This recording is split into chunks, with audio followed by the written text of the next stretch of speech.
Hey guys, Czar here. Hope all is well. Trust you're having a good day. It is Friday, Freaky Friday, and NFP, Non-Farm Payrolls Friday. Of course, NFP came out, did their thing. We had some spike. I'll show that to you in a moment. We have 2 minutes to the open here, guys. We'll start with the daily frame as usual. NASDAQ, S&P, and Dow. A fairly typical picture here to start the day, guys. We have an up day on the NASDAQ with a bullish body, up day on the S&P with a bullish body. We have an inside day on the Dow with a bullish body. So we have a slightly mixed, muted picture here, but we've had one, two, three, 4 up days in a row, 5 up bodies in a row if you include today so far, inside of this big range that spans from here to here. So we are still in a contracting style pattern as long as we're here, just making a little bit of a run for it here, a little bit of a run and a little bit of a run. Let's see how we do here on the open. There is NFP, guys, non-farm payrolls, 8:30 candle, big jump up, big jump down, and then kind of settled down here and then ground or grind it back up, whatever the term you would like to use. And we will now wait for the open in the next 1 minute. In the meantime, guys, here's my trading grid. There's that daily up day with a bullish body. We're back in yesterday's range though as we speak, of course. There's that big wide-ranging 30-minute candle that includes the non-farm payrolls, and then the 1 minute chart. On the 1 minute chart, you'll notice that I'm showing again, guys, the Asian open range, and then going into the UK open range, just a slightly more expanded version of the Asian open range. And now we're going to have the New York open range right about here, in fact, in the next 10 seconds. And so you'll see we have a similar pattern that we had yesterday, if you remember. See that there? So when I was showing the group, so you get the idea. Let's take a closer look at the 30-minute picture, guys. There it is. There's yesterday. Very choppy, very messy. A lot of traders got hurt yesterday for very good reason, as you can see. And then we have this narrowish range in Asia and the UK as the market waits for NFP, does its thing, and now we're back into that range again, something that we see fairly often. Driving down here a little bit on the open, guys. We are open now. And the 1 minute open range is done. We're looking at 31 points on the NASDAQ. It'll be very narrow here on the S&P, 4.25 points. And so nothing for me to do here, guys. Just be watching this here out of the gates, and we will see how things develop. Pushing up here. I'm most certainly not going to be doing anything here out of the gates, guys. Take out that zone marker. Keep things nice and clean.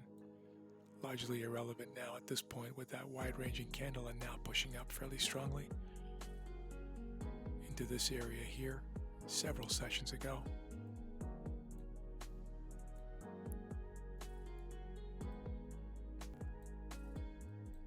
That up day is very much intact now, guys, as you can see. That's a bullish picture coming in. Back to the two sisters. S&P in agreement, guys, aligned here. Above bullish EMAs, 9 above 21, rising EMAs on both. Above VWAP, in fact, above 2 standard deviations from volume-weighted average price. It might be meaningful here in a little bit. Who knows? Just going to let this go, guys. I'm not going to chase here on Friday.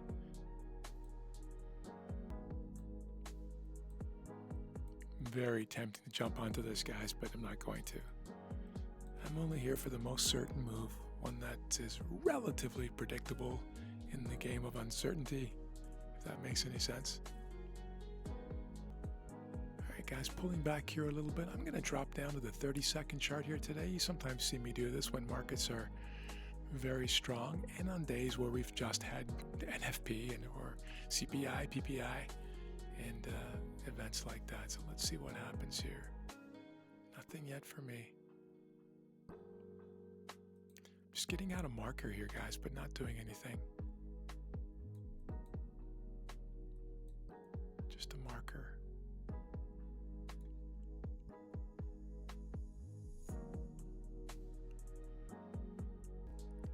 All right, guys, if that pulls back to that, there it is, guys, I'm in. Maybe, and again, there it is. And so my stop is below for entry right here. Bear with me for one moment. I'm just going to double check my brackets. All right, good to go. All right, now it's the patience game. Let's see if this momentum will continue here for a while. I believe it absolutely can.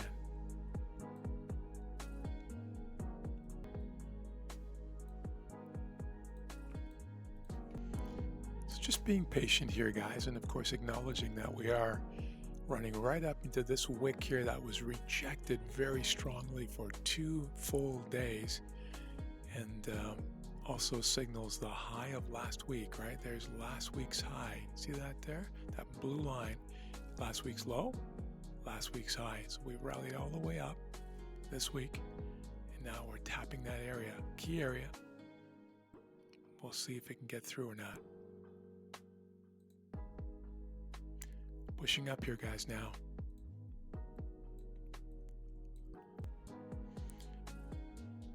Now you'll notice here, guys, that I'm on the 30-second chart still, right? I sometimes do that. It's fairly rare, but I do it when price action is very strong, and again on key news days. What you'll see forming here, guys, is a version of a cup with a handle, an ascending triangle, if you like. If this fails, of course, which it looks like it's going to, then that idea is null and void. But I would normally be looking for a buy in through here, right above, right? If we broke to new highs, for example. So if we do that, fairly soon, then that'll be a bullish continuation sign. But it doesn't look like that's going to happen here, guys. This could be a 1-hour charge on a Friday. Routine expense, no big deal. I'll just be patient here. All right, guys, we're back and about to get stopped out here on all 4 models for a 1-hour charge. It's 9:55, almost 9:56, 4 minutes away from news, actually, which is the Michigan sentiment, I believe. Consumer sentiment, yep, for February. And so we'll just let that come. But I have a sense that I'm going to be out of here before that news event. And there it is, guys. So stopped out on all 4 models for a 1-hour charge. Thanks for being with me. I appreciate you. Have an amazing weekend. We'll talk to you soon.